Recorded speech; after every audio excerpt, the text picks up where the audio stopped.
Welcome everyone to this short session on creative writing. So I'm going to speak about creative writing, which I'm sure all of us would like to do at some time or the other.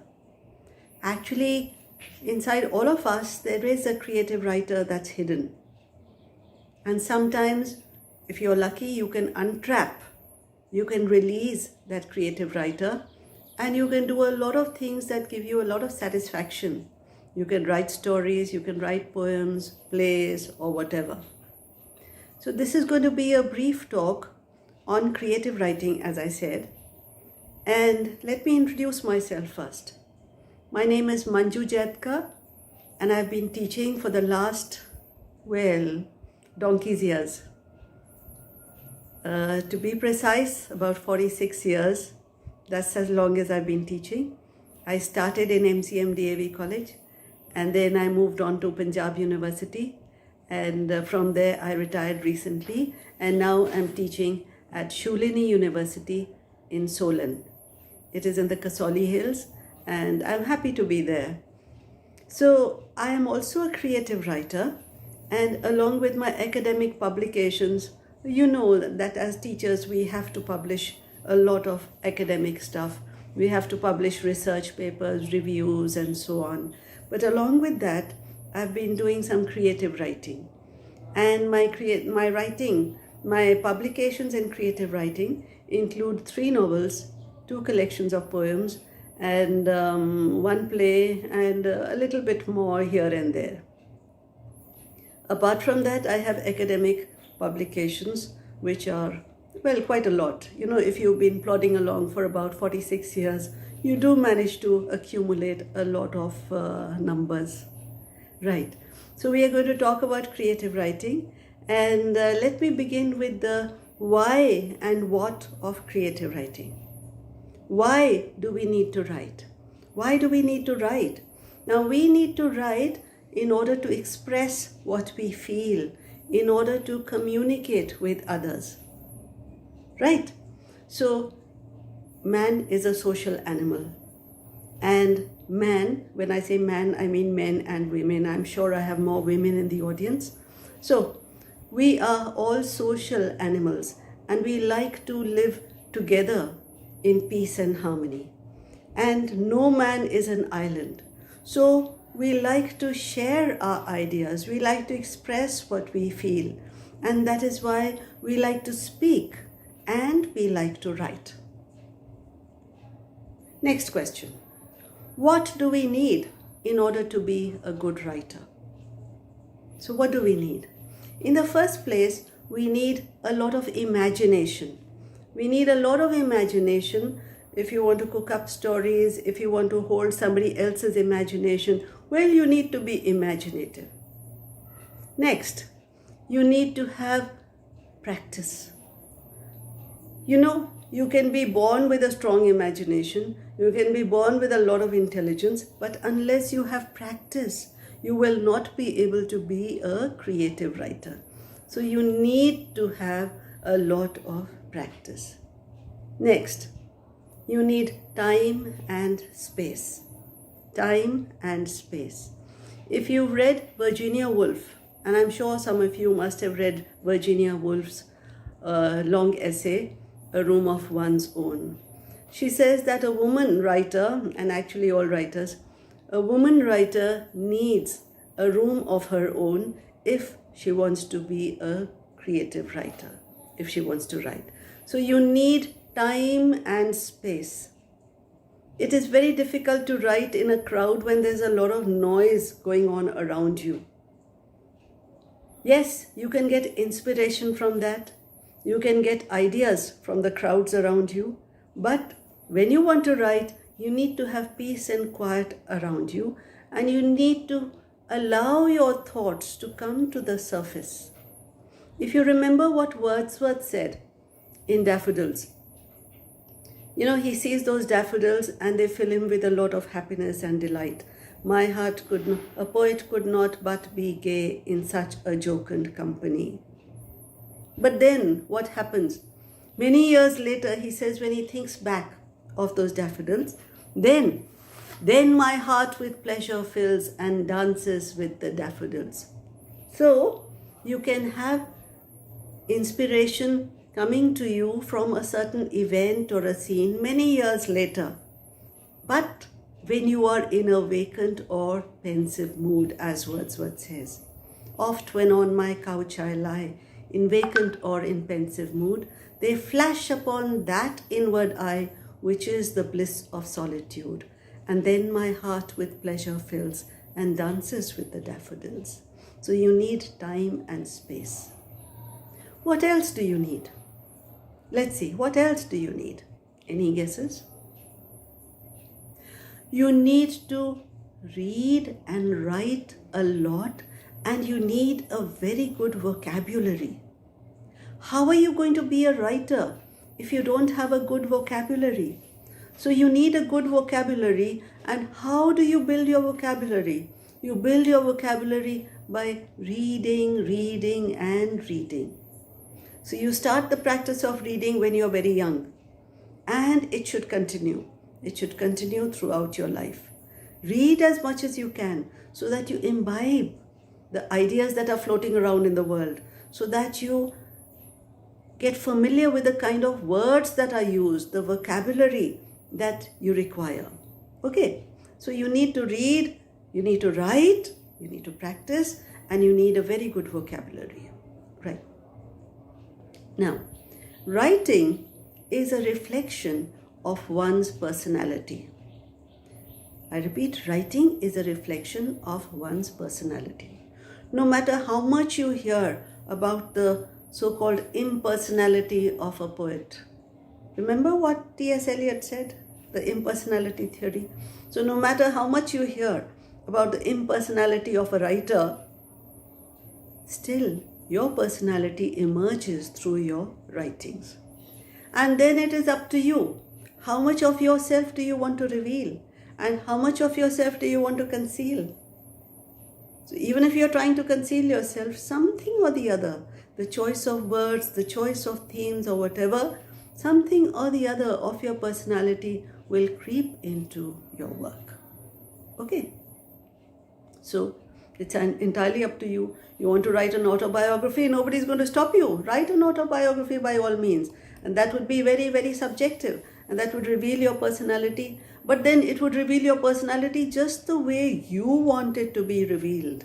You know, all autobiographies are not authentic.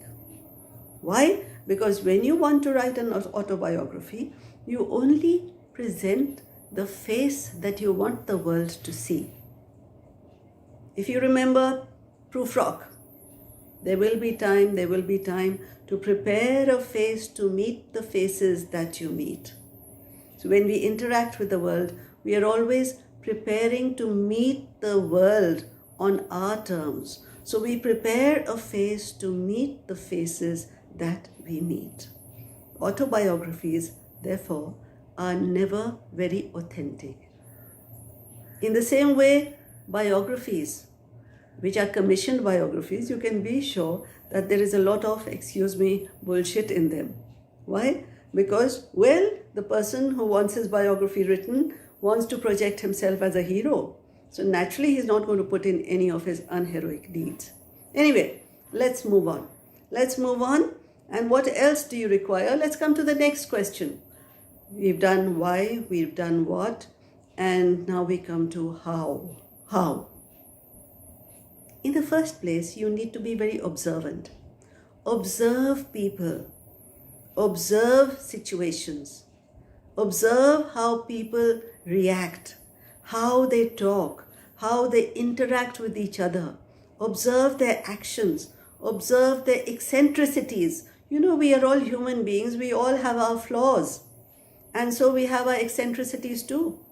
And when we have our eccentricities, we don't realize it, but that is what makes us what we are. That is what makes us unique. So observe all the eccentricities in the people that you meet. Sometimes people just have a hang of, let's say shrugging their shoulders. You know, once upon a time, there used to be a TV serial called Mungeri Lal Ke Haseen Sapne. And Mungeri Lal used to keep on, nudging his shoulder like this. and it was funny, all right. And then there are certain people who, well, like Rajnikant, you can have that swagger. You can push your hair back like that when he had hair. Now he doesn't have much left. Huh? All right. So pick on the eccentricities of people and make a note of them. Observe them. Right? Observe them, because when you start writing stories, all this will come in handy. Next, you have to write. You have to write, and write. What do you write? Write diaries, write letters. I know letters are obsolete now, they're old-fashioned now. Never mind. There is still something called the epistolary technique. You write a story in the form of letters. So write letters, write to somebody imaginative, write to a close friend, write whatever, to whomsoever you feel like. But you must write. Then you can write blogs. I don't know how many of you write blogs, but blogging is a good way of exercising your creativity, and it's a way to keep your pen flowing. So you must write. Never mind if people read it, people you don't want. Never mind if they read it. There was a time when you were young, you probably used to write a diary, and then your little kid sister would find the diary, and then you'd be very embarrassed because she would make fun of you. Never mind. It always happens. And if you start bothering about what is the world going to say, you'll never be a creative writer. There is a line from Auden which says that in a blessed state, we do not care what other people say about us. The blessed do not care what people think of them. They have nothing to hide. They have nothing to hide. This is a very nice poem. It's really a powerful poem called In Praise of Limestone. That is where he says it. So you have nothing to hide. If you feel like saying something, and if there's something in your heart, by all means, go ahead and say it. And if the world criticizes you, well, that's their job. You do yours and let them do theirs. Okay, now, next point. So you must keep writing all the time. Next, you have to be natural. You have to be natural in the manner in which you write. Don't try and use a lot of bombast if it does not come naturally to you. Don't try and use flowery language. Don't try to impress your reader with high-flown words. And we are all teachers. We are all teachers. Well, most of us are teachers, or we are going to be teachers. And when we face the class, sometimes we try to impress them by using very big words, and talking about this, that, and the other. And of course, it all hits the ceiling, and the students really don't know what is happening, but they get mighty impressed by you. Ma'am is using very big words. Sir is using very big words. Sir must be very intelligent. Don't do that. Don't do that. If you are writing, if you want to be a creative writer, you want to carry your thoughts to your audience. And if you want to carry your thoughts to your audience, you must put them across in the simplest way possible, and in language that is easily comprehensible. So, try and be natural, and then be very concise and clear. Be very clear in your ideas. If your ideas are confounded, how can there be clarity in your writing? So be very clear in what you want to say, and avoid cliches. Avoid cliches. If you're repeating cliches, then there's nothing new in what you have to say. So try and say something that you want to say in an original manner as far as possible. Right? Okay. Now, when you're writing fiction, suppose you're writing fiction. I'm giving you an example. First, you have to choose your genre. Genre. G-E-N-R-E. What do you want to write? You want to write a detective story? You want to write a ghost story? You want to write science fiction, sci-fi? Or you want to write, you want to write a fairy tale. You just have to make up your mind. What is it that you want to write? And then structure it.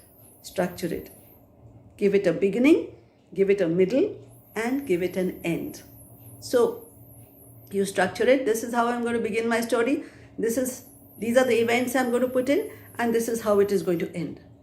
Once you are clear about that, then you decide, how do you want to narrate it? Do you want to narrate it from the beginning and then go to the middle and then end? Do you want to narrate it in a straight line? Or do you want to go back and forth? Do you want to start in the middle, go back to the beginning and then continue to the end? And so many stories do that. Oedipus Rex, for instance. You start with the Oedipus wondering what is wrong with his kingdom. Why are people suffering? Why is there plague? Why are the fields not yielding any harvest? What is happening? Why are the children dying? And then he goes back. And then from the past, the story continues again towards the present, back to the present and to the future. What happens at the end of the story, right? So you have to choose, how do you want to narrate your story? You want to narrate it in a straight line, or do you want to narrate it with flashbacks and flash forwards? You decide. Okay. Then you decide the characters. What kind of characters do you wish to portray? And of course, there are many kinds of characters that you can portray. You can portray caricatures if you want. You can portray rounded characters. You can portray flat characters. Flat characters are, they're either good or bad. But rounded characters are those that are both good and bad. They are shades of gray, right? So what kind of characters do you want to portray? And it's best to portray rounded characters. Unless you want to write a spoof. If you want to write a spoof or a satire, then of course you can create caricatures. That's your choice. Then what is the plot? You have to plot it out, structure it. The theme.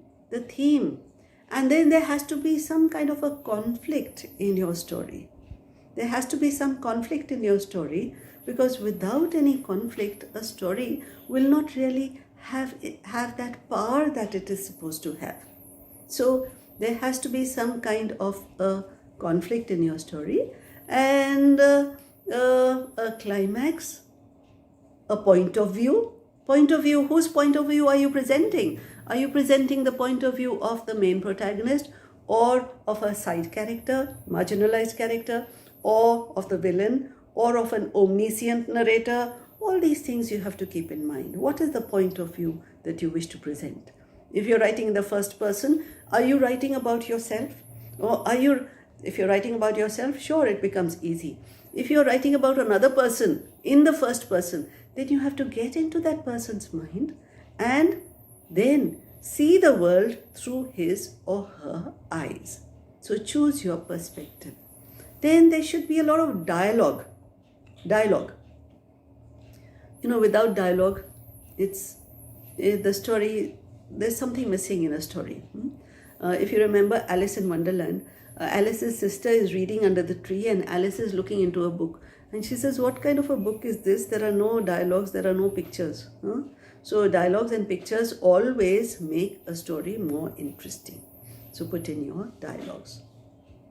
Then, what is the aim? What is the purpose of your story?